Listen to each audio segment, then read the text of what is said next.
కాంగ్రెస్ పార్టీలో దొంగలు పడ్డట్టు మనం గుర్తెత్తుకపోయింది. నేను ఎమ్మెల్యే గారు ఏదో చెప్పిండ్రు, నేను బీఆర్ఎస్ పార్టీ నాకు కారు గుర్తే అన్నాడు. టీవీలలో వచ్చింది, పేపర్లో కూడా వచ్చింది, అని స్పీకర్ కూడా చెప్పిండు. నిజమేనా సంతోషం, నీ కారు గుర్తులేము, మేము వద్దంటలేము. ఆ పక్కింటోడికి ఎందుకు అన్నం ఎత్తావు, ఎందుకు ఈ దొంగ బుద్ధి? అవునబ్బా, నువ్వు కారు గుర్తాను ఎప్పుడైతే అంటున్నావో నీ కారు గుర్తులే నువ్వు ఉండరా నాయన.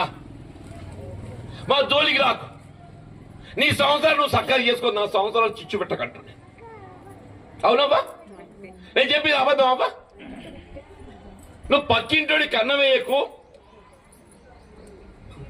నీ సంవత్సరాలు నువ్వు సక్కగా చేసుకో, నా సంవత్సరాలు చిచ్చు పెట్టకని చెప్పాలి. తప్ప తల్లి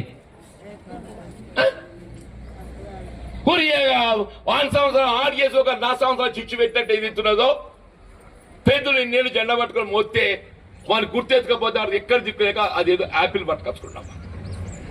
నిజమా?